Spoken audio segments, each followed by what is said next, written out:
ওম অখণ্ড সংহিতা বা শ্রী শ্রী স্বামী স্বরূপানন্দ পরমহংসদেবের উপদেশ বাণী দশম খণ্ড।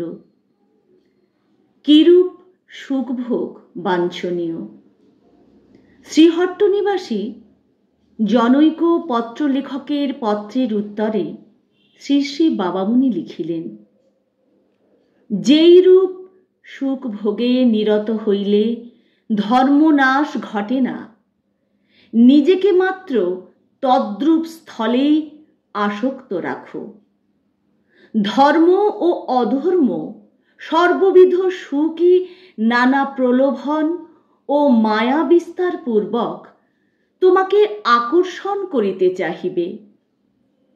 তুমি কিন্তু বিচার হারাইও না যে কোনটি গ্রহণীয়, কোনটি বর্জনীয়। উৎকৃষ্ট সুখের জন্য নিকৃষ্ট সুখকে পরিহার করিবে, স্থায়ী সুখের জন্য অস্থায়ী সুখ ও ভোগেচ্ছাকে বলি দিবে। যেরূপ সুখ ভোগে ন্যায় এবং ধর্ম লঙ্ঘিত হয় না, যেরূপ সুখ ভোগে সমাজে ক্ষতিকর দৃষ্টান্ত প্রতিষ্ঠিত হয় না, যেরূপ সুখ ভোগ প্রত্যক্ষে বা পরোক্ষে চিত্ত প্রশান্তির বর্ধক মাত্র, সেই রূপ সুখকেই বহুমানন করিবে।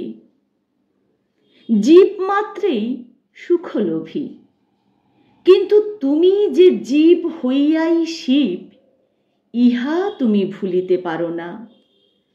দেহ মন আত্মার উৎকর্ষের দিকে তাকাইয়া সঙ্গত সুখে আসক্ত ও অসঙ্গত সুখে অনাসক্ত হইবে।